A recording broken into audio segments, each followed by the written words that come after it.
of what to expect during week 2. Just like last week, I start off with a kind of a vague question that I hope will lead us down the right track in the discussion that we have in class. But what did you guys do online today? I checked Twitter. Twitter, Cried a little bit. Facebook, Instagram. Reddit, Instagram. Anything else? Oh, I wrote an article for my site. Okay, wrote an article. Look up the nearest place to get tacos. Yeah. Watched a few videos on YouTube. A few videos on YouTube. All right. Use Spotify. Okay. Streaming some music. All that sounds really good. I generally just throw that question out there because it usually gives back a diverse collection of answers, right? A lot of people do a lot of different things online every day.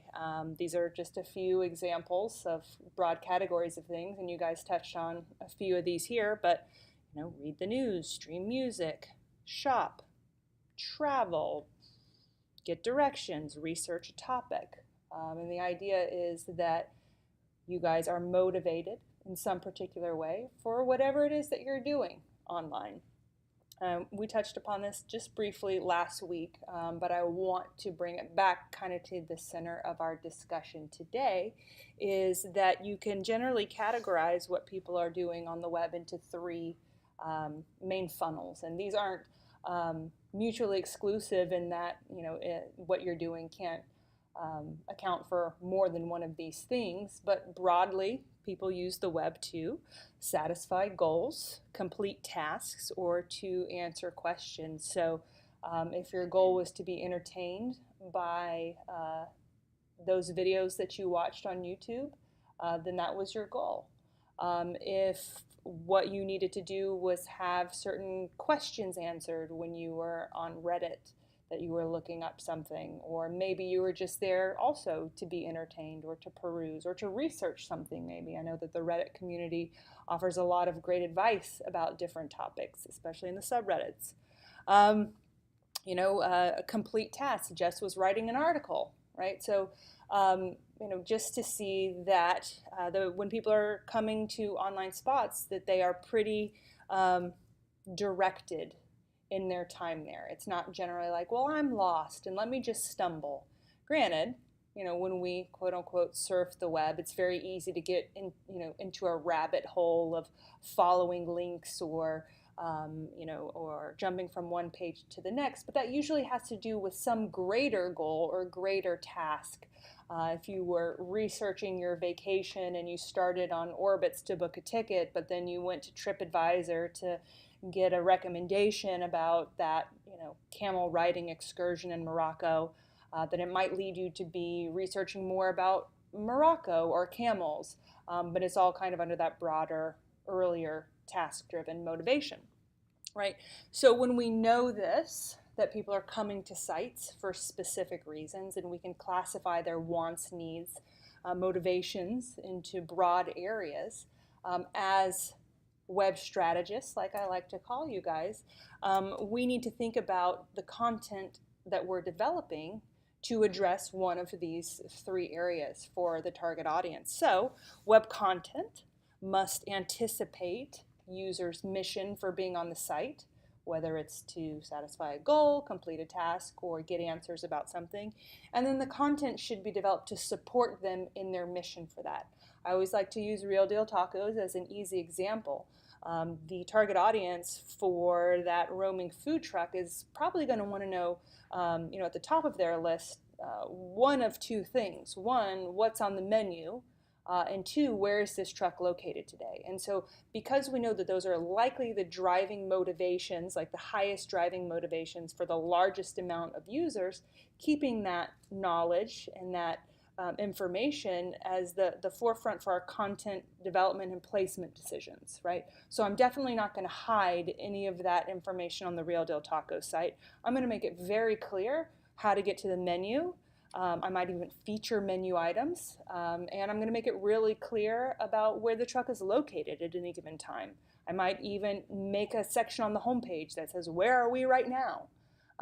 In that way, we're supporting what we know about our target audience. So again, this requires us to know who we're building this site for. And if you'll recall some of the talks that we had last week, we're building it, yes, for the client who's hiring us, the business, and their need to build a brand, get a presence online, sell a product, share information, but we're also building it for who they're trying to attract, right? So for these people who are coming to the site, and what is it that they're going to want out of this space? And this requires us to know a lot about those folks.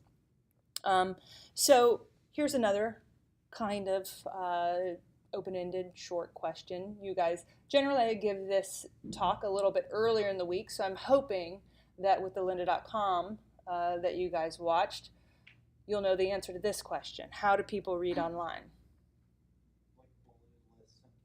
Like bulleted lists. Broken up paragraphs. Broken up paragraphs. You should write for like an 8th grade reading level. Writing for an 8th grade reading level. All of that is true and very informed, because the real bottom line and truth of it is, and I can verify this from my own personal user habits and behaviors, is that people don't really read like every single word online. They're mostly scanning for that one thing that they're looking for to satisfy their goal or complete their task or to answer that question. I don't know about you guys, but when I go to a website, I don't spend time poking through every page and just absorbing every single bit and minutia of information that's shared there. I have a reason to go, and when I'm done with that reason, unless there's something that's absolutely intriguing or engaging or inviting, which there could be, and you might get me to stay on a page longer or poke around more, but when I'm there, as soon as I have completed my task, my mission, my goal, I'm likely going to jump to the next thing. It's just the nature of the web. And so, because of this, web content needs to be created differently. Now, we're moving into a section of the website development cycle and kind of the trajectory of this fictitious client site building project, where you guys are going to be thinking about how to lay out the content on the page, how to take what has been given to you by your potential client, if it was Real Deal Tacos, and not just take the words that were provided in a PDF and copy and paste them from one environment to the next, because there's more for you to do in your role as a web strategist. Your job is not a copy and paster, right? Your job is to understand these nuances of this environment and this medium and make informed decisions about where and how to lay out the content based on what you know, right? And so, because we know that people aren't spending a lot of time reading, because we know that people are busy, because we know that we're just going to scan the information and we're trying to get a question answered, these are things to keep in mind. Keep stuff concise. Right? Don't spend 3 paragraphs explaining something that can be explained in 3 sentences. Keep the language simple. Have it scannable. You guys were talking about bulleted lists or breaking up into chunks or headings or subheadings. That all is an echo from things that we talked about last week, specifically in that 10 Commandments lecture. Keeping the content as timely and relevant as you can, right? So not having stuff that is outdated or no longer speaks to the voice or the mission of whoever it is that you're building that site for. And keep the language as objective and not as salesy as possible, because it's a more trustworthy voice when you're presenting it that way instead of always a promotional, salesy, pitchy spin. All right, so we talked a little bit about some ideas of usability and user experience last week, but I'm going to just share a few more thoughts on it today as we're moving into this content development side of things. So there's a guy named Jacob Nielsen who's a usability expert, and he's done a lot of really cool studies. And one of the studies that he's done on user behavior has shown that given the average time that someone spends on a page, they have time to read at most 28% of the words on the screen, but 20% is more likely, right? So if you think about that, it's like basically a quarter of the content is maybe being absorbed or read based on the amount of time and attention that someone has given to the page. And I've always thought that that was an interesting thought point, right? Because we are always making very quick split decisions about, does this page, site, section hold the information that I need? Is it worth me spending more time to dig, more deeply here? And because we know that users are really scanning, as content developers, what is our role and what is our responsibility for creating content in this way, right? Another study that this guy Jacob Nielsen did was eye tracking studies. And very consistently, what his research found was that if you are tracking where somebody's eyes are reading and or scanning on a web page, that most attention is spent within the first 2 paragraphs, specifically the first 2 sentences of the first paragraph. In English, we're reading from left to right, so you can see the concentration of kind of the orangey red areas being areas of high focus. And so a lot of attention's being up in that top left-hand corner, presumably where we're starting to read or scan. And as you can see, maybe the first couple of paragraphs have more attention paid to them, but then it looks as if our eyes are dropping down the page into what I call a vertical plummet, right? Because if we didn't find what we were looking for in those first 2 paragraphs, our eyes just start to drop down the page, down the page, down the page. And the reason is because we're looking for that section of content that potentially has that one little bit of information. We're not going to spend all of our time reading. And so for this, as content developers, it should tell us a few things. There are certain considerations when we're laying text out on the page. And I also would like to extend this. This is a user experience consideration that I think, it definitely has to do with online, but in my opinion, it extends more so into other environments as well these days. People are spending less and less time super immersed in reading. Our attention is very, we're highly distractible. We can't focus as much unless we kind of turn off, all of the outside noise. So certainly sitting down with a book creates a different experience versus trying to read a textbook online, right? Because you still have the dinging and the notifications and the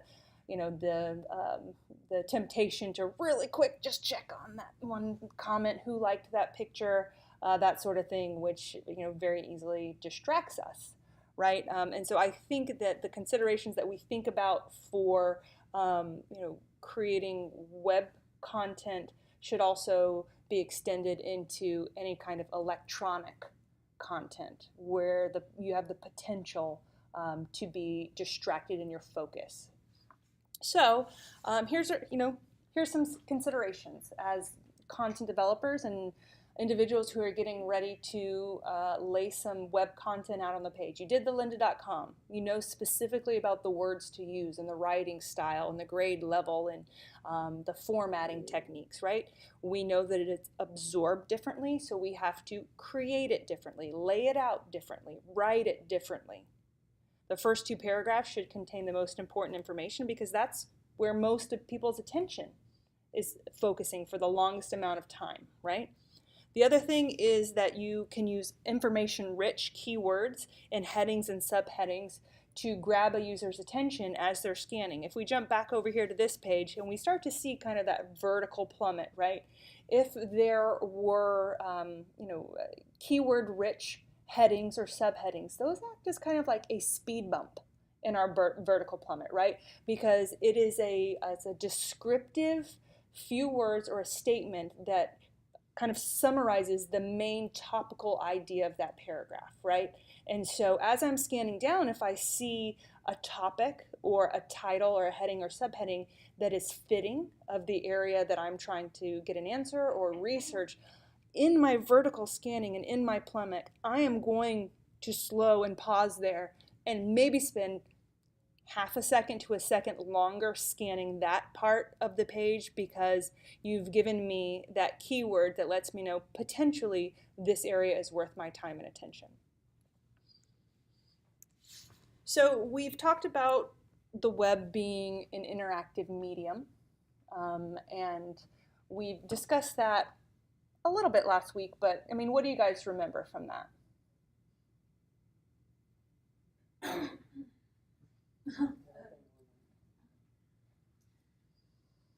think it's mostly about like how you're offering like I just want to say like your ideology or a service, or it could be anything to a customer, and whatever ways you want to display that kind of sets a little bit of an image to the person viewing it. So it's kind of that in between of, as a creator, how do you want to successfully communicate what you're about, and then as the person who's viewing it and taking in that information, are they able to successfully grasp the communication that you're trying to do?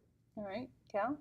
I think that web specifically is one of the most interactive forms of digital content, because even when it comes to things like social media, the most interacting that you're doing is clicking to view or liking or commenting. But I feel like with web, there is this sort of balance between viewing the content, exploring the content,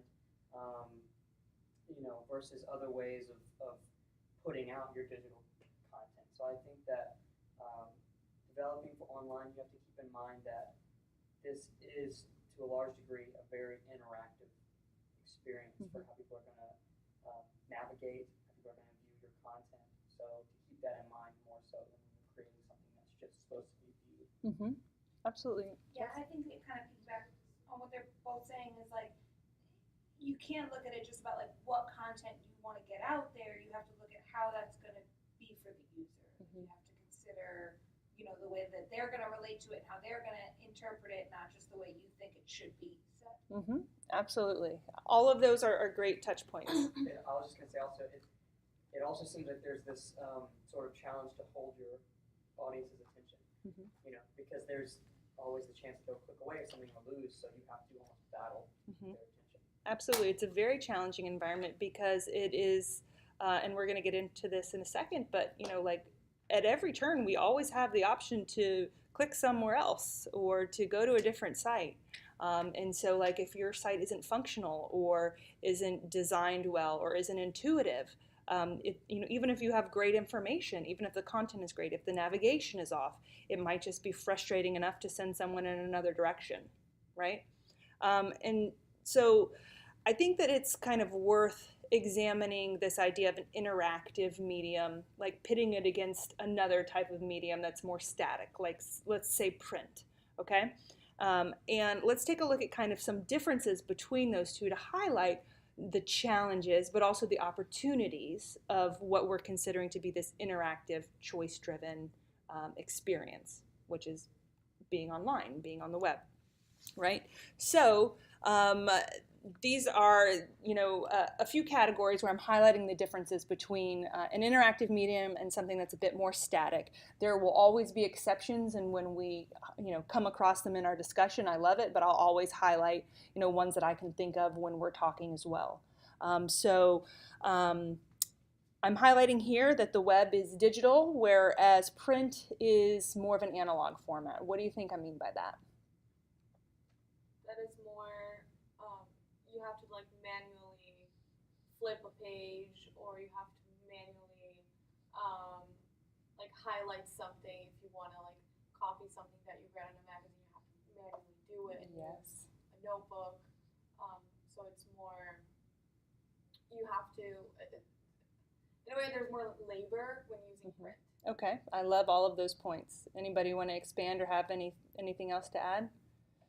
Yeah, I agree. It's just like it's like tangible. Physical object. Tangible, physical.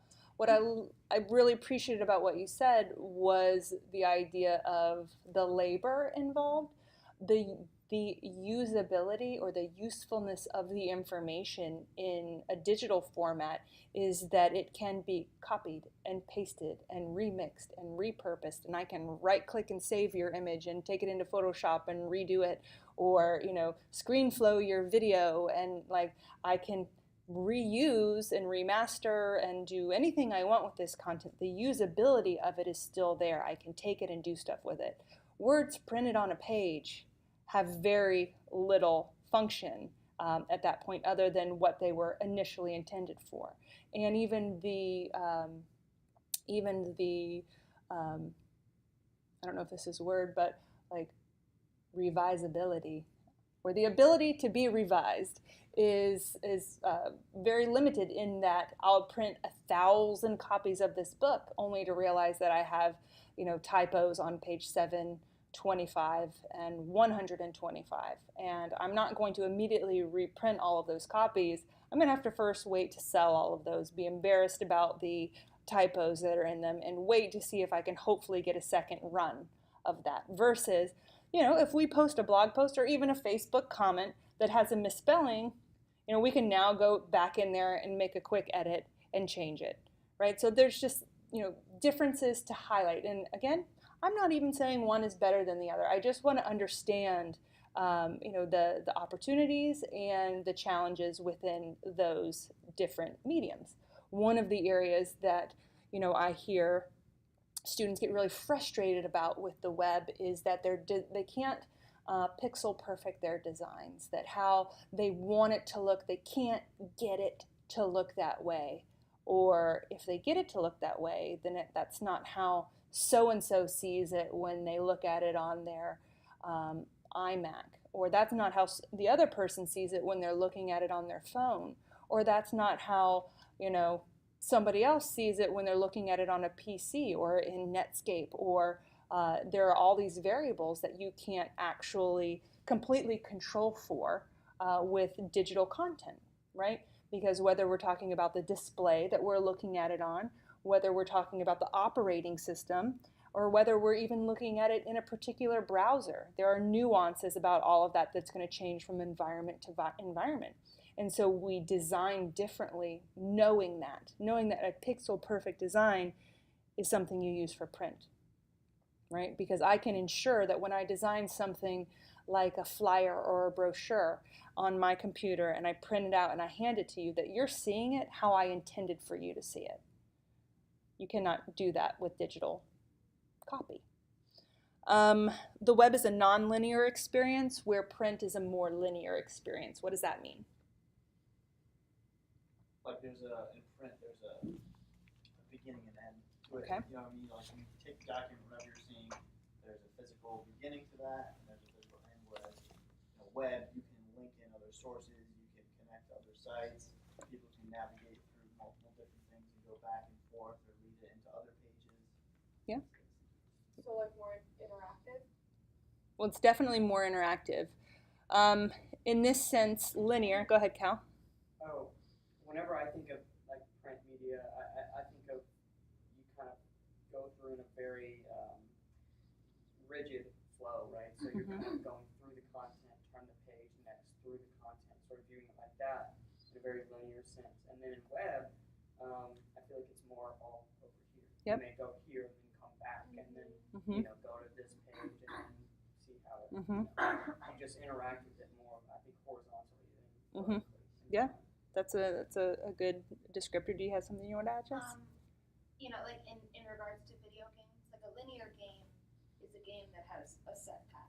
There's no deviation. You can't change what happens. You just follow through with the story. Yep. And then there's like open world games where you can do whatever you want. It's kind of that same concept where it's like it has a clear path that it wants the user to follow, where something like the web can lead you to so many different things on just one page. You can end up in 10 different places versus when you're like Yep, that's exactly right. I mean, that drawing that comparison is exactly right.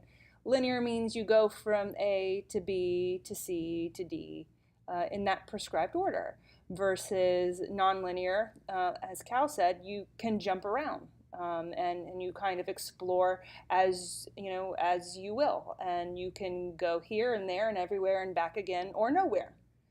It's up to you, which leads me into the next point, which is the web is user driven, right? It is your choice of how you're going to navigate a site. There's no rule that says you have to go to the home page first and then the about page, and once you've read every single word on that page and not before is when you can go to the services page, and not until you've gotten to all of that content do you get to the contact page. There are no rules like that because it's based on your own motivations for being there. That mission that we talked about. Are you satisfying a goal? Are you completing a task? Are you answering questions? That is what's driving your choice of where to go and why, right?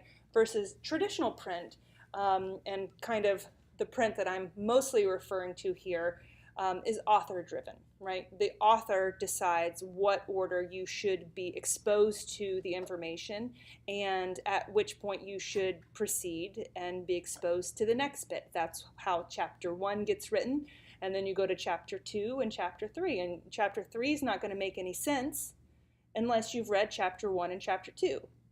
Now, obviously, the encyclopedia it's not a linear experience, and it's not an author-driven experience because I can just flip straight to the E's and look up Einstein, and I don't have to go through every entry before that. An instruction manual or a stereo, manual or something like that. I can just flip to the back, find out how to change the clock, on page 36, go back to page 36 and have that be that. I don't have to read everything else within that document. But even so, I feel like even if you can choose, like if you're reading a magazine and you choose an article to read, there are all these other pages under it that makes it linear in a way where if you choose an article to read in an online magazine, there's nothing behind it. Yeah. It's just there. I mean, that's a great thought point too, because even if I have to flip through, let's say I'm jumping to page 36, I'm going to have to flip through so much other content to get there and potentially get sidetracked, distracted, engaged in all of these other ways. So that's a really great point. Absolutely. I also like what she said about how the experience kind of ends with each different section in web because, that there is no next page. Like she was saying, it only goes as far as the user wants to take it. So you kind of have to keep battling for that attention, and there's no, you don't get to the bottom and it's like, all right, now to the next page. Which is intriguing from a content development standpoint, right? You almost have to treat every page as if this was the only page that someone was going to go to, talk about pressure. But if it was a terminal experience, that was all that they would get, would they get what they came for or needed? Which is interesting. The web is more active, and print is more of a passive medium. I don't know about you guys, but if I'm working on my computer into the evening, I just don't get tired. I mean, I can stay up all night doing stuff because my mind is busy. I'm constantly making choices, and I'm even through a tactile, touching on the keyboard or clicking, or if I'm using a mouse, engaging different parts of my body versus if I've popped open a book and I'm laying in bed, right? Which is interesting because, the quickest way to get me to go to sleep at night is to give me a book. After a certain period of time, just give me a book. There's something about it that's relaxing, it calms me down. Granted, it's more immersive in terms of the storytelling aspect, and it does focus my attention more in that way, but certainly it is also the quickest way to calm me down because there's less of that sensory input of, I clicked on this page and now there's a video, and the volume is really loud, and all of a sudden that startled me, and now my adrenaline is spiking, and it's more of a controlled it's more of a controlled input there. The web is more casual, where print is more formal. If I send you an invitation for my birthday party through mail, that's gonna be whoa. She actually took her time to go to to the post office and send me an invitation. She knows my address. She knows where where I live. Mm-hmm. Where if I send you an email, it's like, hey, or like a Facebook invitation, like, Yep. hey, come to my party. It's less formal. It's less like. It's more like, yeah, just come if you want to. You know, not this is gonna happen. It's an event. Yeah, Here. that's a wonderful example. In fact, that's the first time anybody's shared an example like that, but it perfectly illustrates. The web is definitely more casual in terms of its language and language level, right? It's more colloquial or slang driven versus like if you're taking the time to print something, like the amount of proofing and the amount of like, editorial scrutiny you face, like the money that it costs to print and bind something to put it in a book, and even the language level that you're using for it. This is kind of an interesting thought point as well, thinking about the more casual nature versus like the formal tone in print, is that the web has really democratized access to information for the world, right? So this basically the sum total of human knowledge is available to all of us if we have an internet connection and the government's not blocking certain sites, right? I mean, we could all go take courses at Harvard or Stanford right now if we wanted to get into those massive online, classes. It has really opened up the opportunity for everyone to have access to knowledge, right? But just because everyone has access to knowledge doesn't mean everyone has the education to read at a Stanford or Harvard level of understanding that kind of language or messaging, right? And so for that reason, a lot of times, like the web, the language is written in a more accessible, at a more accessible level. Like I know that you guys learned about that in the lynda.com writing for web. The reason, what did they say, 8th grade? The reason that it's written, yeah, like 5th to 8th grade. The reason why you're writing at that level is because there's no like entry point, for that information that says you have to be this educated in order to get to this website. So if you're throwing out like your largest net to reach the largest amount of people that could potentially be, trying to get information from your website, you need to do it at a language level where, many people might be coming in at, right? Back in the day, who had books? Smart people. Smart people. Go ahead. Me. Yeah. I always have books. My mom always had books. Let's go back before there was a printing press. Oh. Who had books? The The wealthy. Church. Yeah, the church. That's actually really The church, yeah, but I mean, and this is to Cal's point, the wealthy, Yeah. right? The church was wealthy. The only people who had books were the people who were educated enough to read books, and the only people who could be educated were wealthy people at that time, right? But okay, then there was the printing press, and so that made books more readily available, and there was a greater need for people to be educated, and now also tools to help people be more educated through books, right? So the internet has done something similar as the printing press has. It has made the access point to information easier for folks. But just because all of a sudden everybody had books, did it mean that everybody could read books? No. And now just because everybody has access to all these websites, does it mean that everybody can read at, a very high academic level?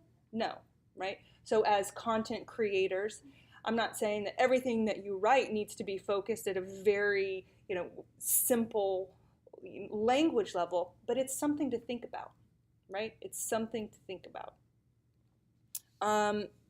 And this last point is that I believe that the web is the future, but I also think that print will always be in our lives. What do you guys think about that? I mean, we still carry notebooks in here. There's a use for physical print, I think, that digital just can't touch. Mm-hmm. I think there's a certain romance in analog Mm-hmm. content. What is that though? Like, what is it? I don't know. It's just have you read Revenge of the Analog? No. It's a really great book. Okay. It's about how people are leaving digital. They stop relying on digital, and they're going back to actually writing things down and buying books, and even buying LPs and all that. Yeah. The whole Vinyl analog and thing. Yeah. So I don't know. I think there's this it's the whole like romance of like like opening a new book and like the smell of the book, or like getting like a new CD that's like it's so cool, and you like put in your car and you listen to the whole album, like and you can like repeat it over and over. It's not like on Spotify just like change it. You know, there's more the labor thing. Like you're actually putting effort into consuming that content when digital Yeah, is. I think there's a personalization to it as well. It makes it something worthwhile more when it's yours, when it's physical. You know? A personalization and a permanence. Right? Just like that's a great example with the CDs and listening to the whole thing versus like, oh, I'm just going to stream this one song that I know by this artist instead of knowing all of the rare B-side things that are on the other side of the tape, right? Definitely. The permanence was a big one too. Yeah. Because I think a lot of times, anytime I think about any kind of web content, pretty much at all, I think there's no guarantee it's going to be the same or stay. You know what I mean? Things are always being updated, you change, you take it down, or whatever. But when you have something, it's like, unless you give it up, nothing's happening to it. Yeah. It doesn't get hurt or whatever. And kind of what you touched on, you're like, you know, that web or digital can't touch. For me, a big part of that has to do also with our need to immerse ourselves without distraction, and that the web is so just overwhelming in the amount of potential distraction that you have. Like, even if I'm not online, but I am like working in Illustrator or something, like I find myself very quickly like all of a sudden going to Creative Market to see if I can, instead of spending an hour developing this, you know, graphic myself, I could buy it for $5. And then all of a sudden I go down to this rabbit hole, you know, of like, now I don't even know what I'm doing when really I just needed to spend 20 minutes like creating a graphic. But for specialized professions or, you know, think about, you know, anything that you want to become really, really, really great at requires intense focus and study, right? And if you're constantly being pulled away or distracted from what it is that you're trying to learn, I think that people are going to find it harder and harder to become doctors or lawyers or any of, you know, the things that require that intense amount of reading and concrete study and training. So I think that we'll still see these types of materials because they'll be needed for that kind of an education, I think. You guys, go ahead. No, I was going to say, do you have any other? Yeah, I was just thinking about this morning actually, and it's not necessarily the same, but similar. I think I keep seeing commercials for K-12, which is like it's like online kindergarten through 12th grade, all online, completely online. You learn from home. You do everything on the computer. And I thought to myself, at first I thought, and it's free public school, and I thought, oh, that's gotta be great for people who maybe it's difficult to get their kid to school.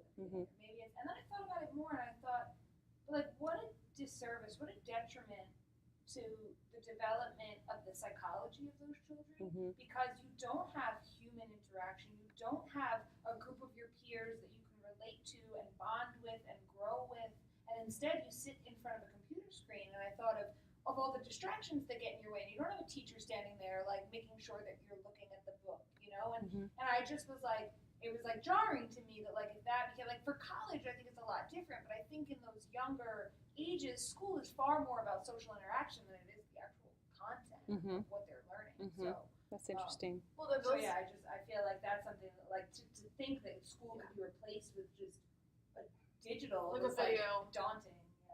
Yeah. Well, it's also asking like, well, what are the skills? Is it drill and skill or like rote memorization? Is that really like what you're assessing this child's educational growth on? Yeah.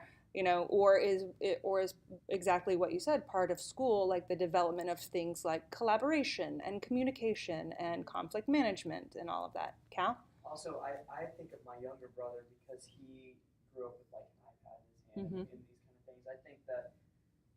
I think that we can better appreciate the digital world when we have that foundation in print, because we were raised with the physical books and the story time that was real, you know. And when I imagine someone going through, especially that young, just all seeing it on a computer, you know, I just think that it's teaching these habits and these ways of interacting that without that foundation in print, it could really affect differently the way somebody maybe their attention span or maybe their ability to.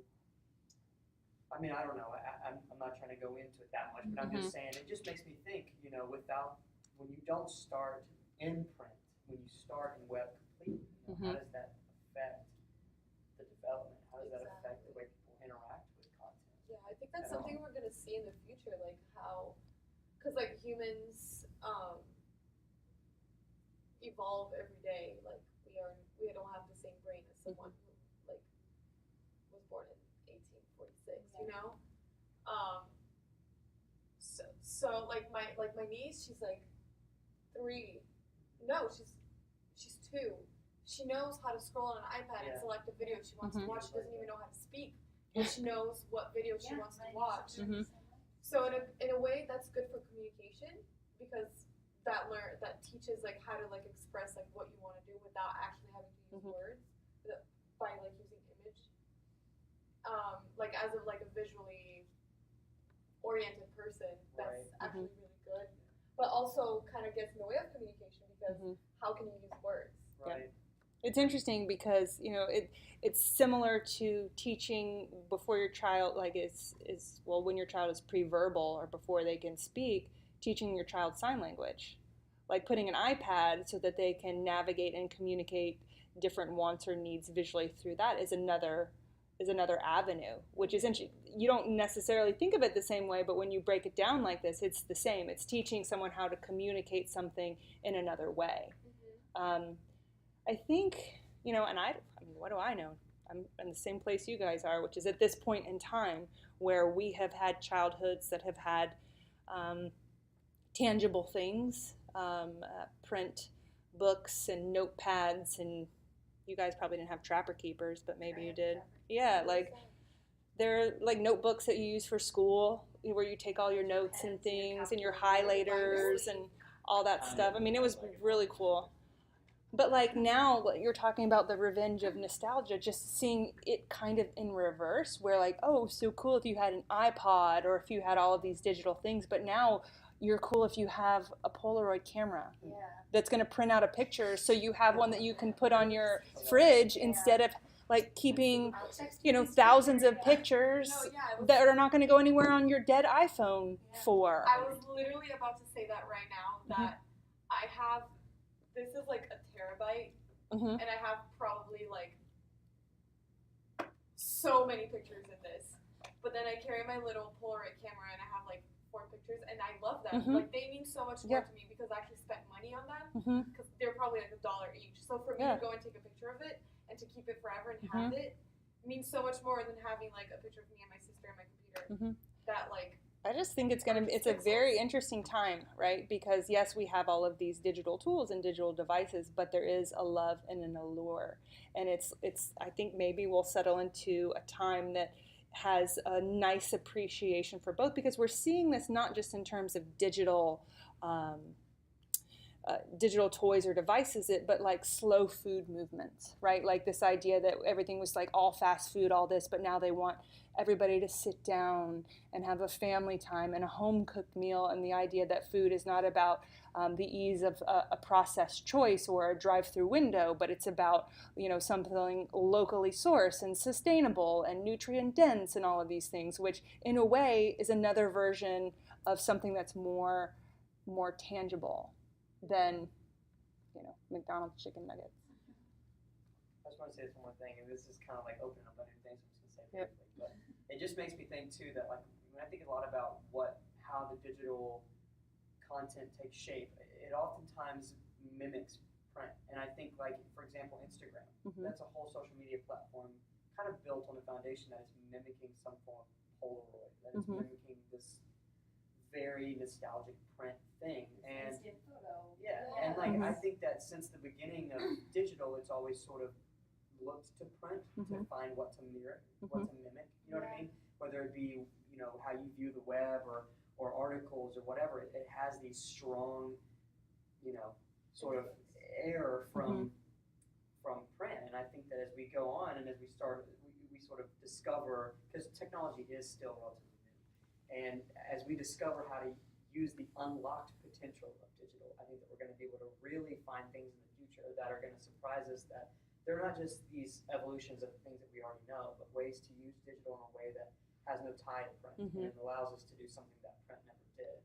And in that way, I think, in some ways you see that it's reflective of print, but I think in a large way, digital is going to excel in its own thing when it can dissociate itself from print. Do you think that's going to come in the form of like virtual reality or like augmented reality? I think that's a whole nother thing, because that's wild and that's the future, and that is going to change a lot. Like when I was in the Adobe thing, and they went over how they're already starting, like how marketing agencies are already backing these like augmented reality companies or agencies, because like they station a person at like the corner of an intersection in Las Vegas, and they're like, okay, you see all these buildings, all these cars, all these things. He goes, we can put whatever we want on any of those, which is a marketable space. He goes, instead of looking up into the sky and you just see a building, imagine if that whole building was a television screen. Imagine if that box truck driving by had a whole visual screen on it. And now if you want to go, let's say you're from America, you want to go visit China virtually, now that's full of all advertisements in your face. So it's a dangerous kind of thing, because that's like forcing stuff down people's throat who don't want to do it. But what I tend to see is like when we're talking about print, I find to be like true masters of their craft, whether digital, especially with designers, right? They go back to print frequently. Like watching a lot of like Aaron Drucken stuff as a designer, like his ultimate goal is to have something tangible. Like his last step is, okay, let's get this on a shirt, let's make a patch, let's get it. Because for him, that's like, I've actually started something from conception using this tool to eventually make it into a tangible object. And that, as a person, like makes you feel almost like you've completely created something. So true. Yeah. I mean, it almost seems like it holds a different weight when you have something you've made that's become physical. Yeah. I mean, you could have the coolest thing that you've made that sits there on a screen and it doesn't even feel the same as if it comes out with a hat or a bit or whatever. Like when Jacob was showing us the glass thing, like he made it on his computer, but when it became something, it's so much cooler than if it's just an orange. It takes up space. You can't like move it away. You can't just like swipe away on your You can't computer. delete it. Yeah, it's there. Yeah. It's in your face. This wrapper is That's right neat. here, and it's annoying. I wish I could delete it. Yeah, I think it's a fine line, because you have that like where it creates this like feeling in you and this like love affair with real tangible things, but I think there's also this like fear of like, idiocracy, like that everyone will be so consumed with what they can distract themselves with that we'll forget about what's actually happening around us. So I think it's like a real like Kind of like WALL-E. WALL-E. We have to be careful how we Yeah. use content and create content and ensure that like we don't let people get lost in it. Yeah. It's just I always enjoy this part of the discussion of this lecture, because it brings up a lot of incredible thought points that, as young media professionals, you're all going to go off and do your own thing in some realm or corner of this industry. There you have both, the inspiration and the passion to create cool and beautiful things, but also a great responsibility in that too, right? Because we see the ways that media infiltrates all of our lives in very powerful ways. And what is your responsibility to do that with intent and mindfulness. All right, moving on. I just want to circle back on just a couple of points, just to tie it back into what we were talking about with this lecture, right? We talked about basically why people come to websites. We talked about that people aren't really reading stuff, and how do we develop content for this interactive medium, right? Based upon what we know. This is a reiteration of things that you have heard in the Ten Commandment lecture, but I find that it's always good to revisit these ideas.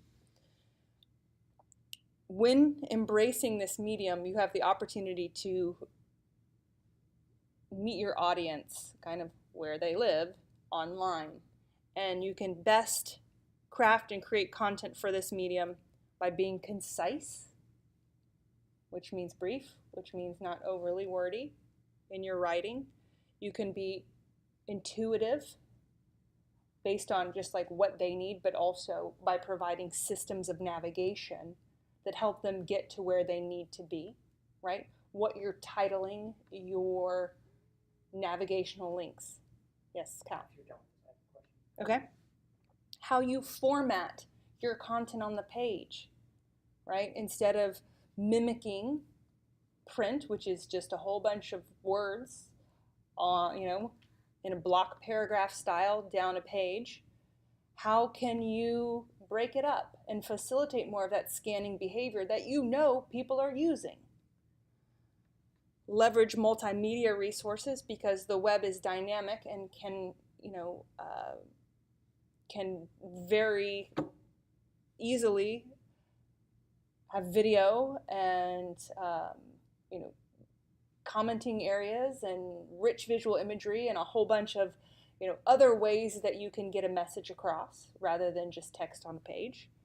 And then also, again, we have the sum total of human knowledge available on the web. Every single bit of info about something doesn't need to be on your website. You could link always to a more credible authority or resource rather than try to rephrase or recapture all of that content on your own site.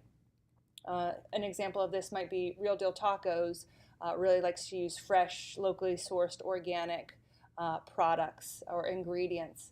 And you can just talk about, really supporting the organic movement, but you don't need to give an entire history of the organic movement on the Real Deal Tacos site. You could link to someone, somewhere, some authority, or the USDA organic certifiers that would give a better, more credible version of what it is, that sentiment that you want to communicate and come across. Cal.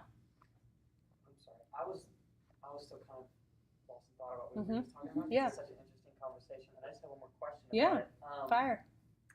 Do you think that, I was thinking about what Lily was saying, do you think that this romance with nostalgia is something that we're facing in this one unique time in history as we watch the transition? No. to digital? I think that's always existed. I think it's always existed. I think we also romanticize what we believe to be a simpler or happier time, whether it was or not, right? A lot of elderly people, talk about, back in my day, it was so great. There wasn't all this stuff that these kids had to deal with. But there was also like world wars and like depressions and all of this stuff and like all of this stuff that we don't have to deal with it all. But like we're going to get older and talk about, the simple time when all there was Facebook and Twitter and. So I agree. But if I could pose one more thought, then what each generation would consider nostalgic is going to change.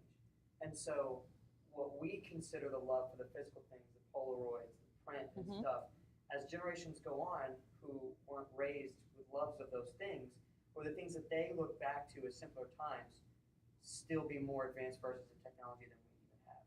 Will we lose these things entirely because the generations after us have no love for what we consider?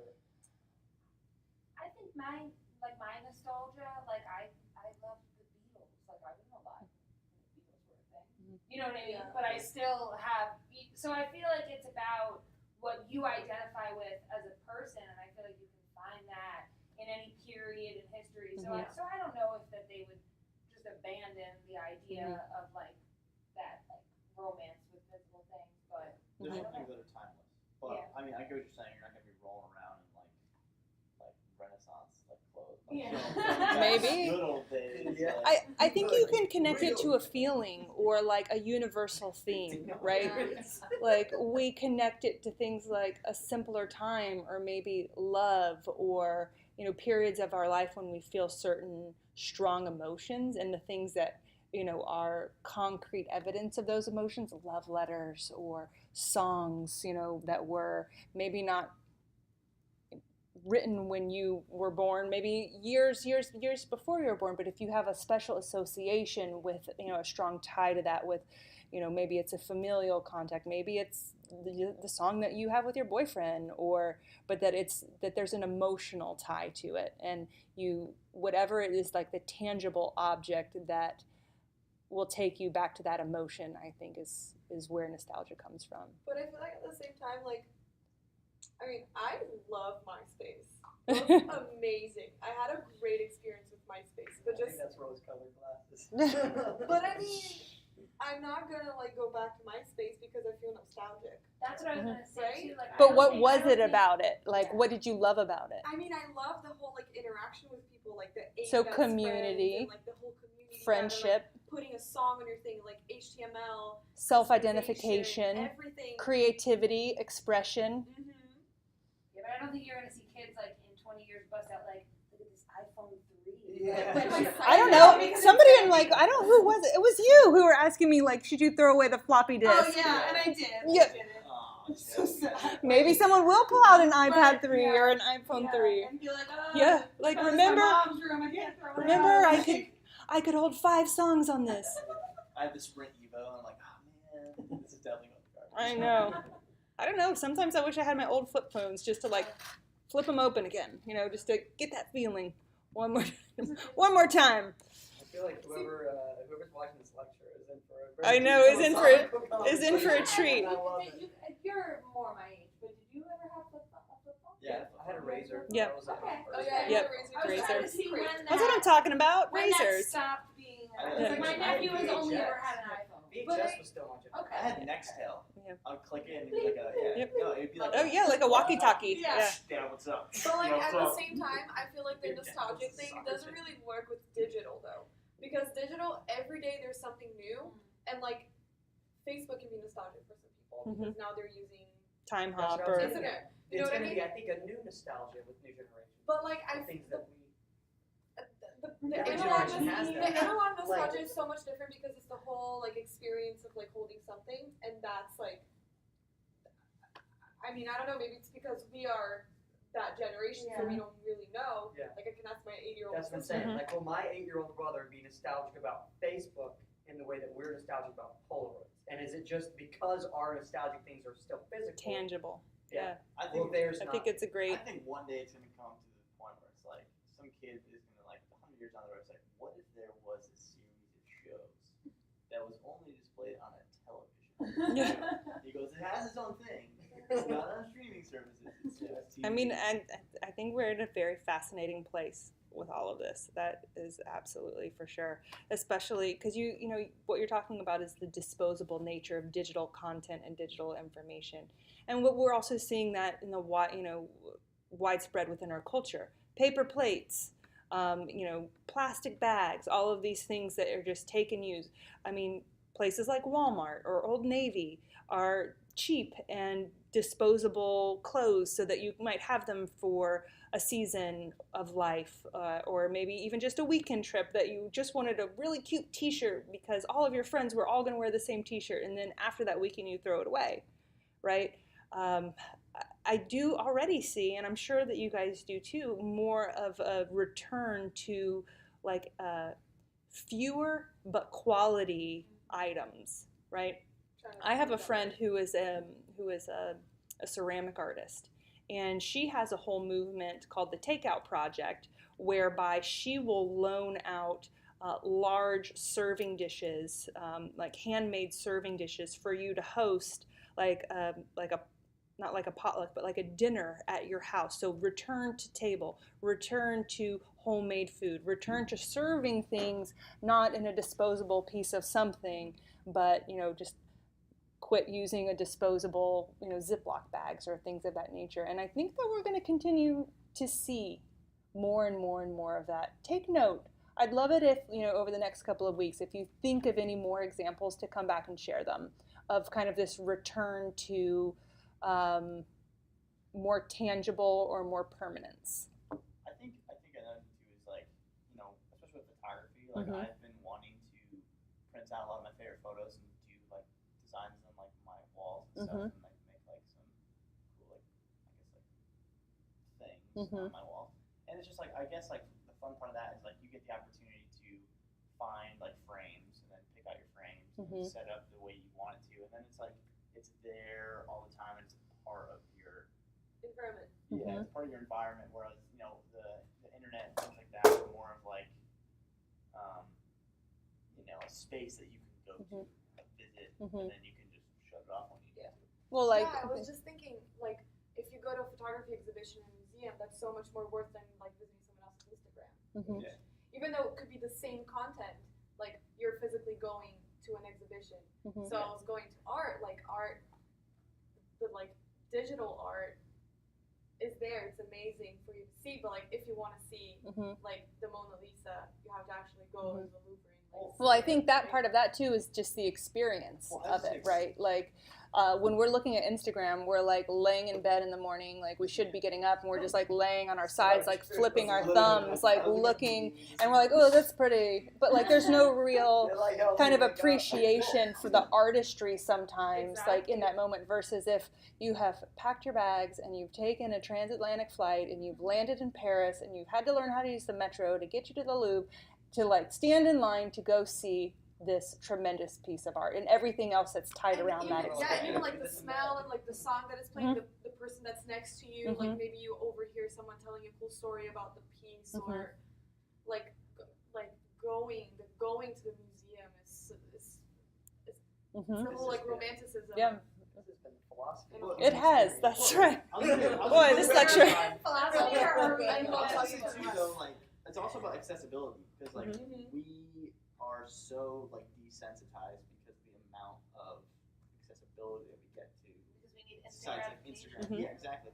Whereas tangible objects, like you barely get to see that, especially thing of art. Like it's like it takes a whole day to plan a whole day around that. Like it's so the accessibility between the two is so much different, and I think that's why there's such a huge like step back and say, okay, what about these tangible objects? Piece of art that is, you can only see it here. People obsess over those types of things. Yeah, I agree.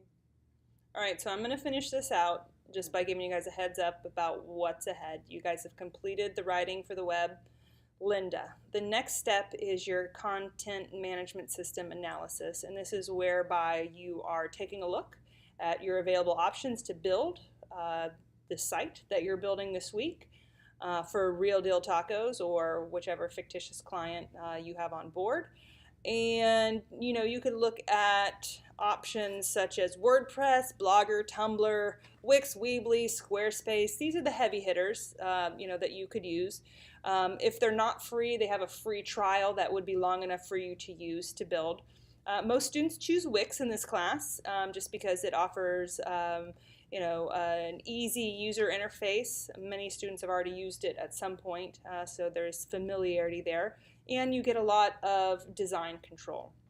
I would say Weebly is the next most utilized platform, followed by Squarespace. I very, very rarely see students choose WordPress, but that is definitely an option as well. It is amazingly full-featured, but if you don't have a lot of familiarity with it, there is quite a learning curve to get familiar. So the point and goal of this upcoming analysis activity is to get you started on building this site that's going to be due Sunday. I am literally forcing your hand to start before Sunday because many students report to me that they're surprised at how long it takes to get up to speed with different content management system. It's not hard. It's not hard at all. Except it could be a little time consuming to figure out, how do I do this? How do I upload a picture? How do I wrap text around a picture? How do I get my links working the way that I am intending them to? So give yourself enough time and enjoy your content management system analysis. And then last but not least, you've got your site launch.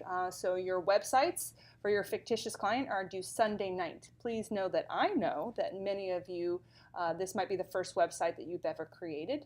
And be assured that I will give you a lot of individualized, positive, productive feedback on how to take what it is that you've created and submitted and keep pushing it towards its next best place. Ultimately, the goal would be to have a nice portfolio piece to be able to point to say, look at this website, I've built using this content, and it does display best practices for developing and sharing content in an interactive medium.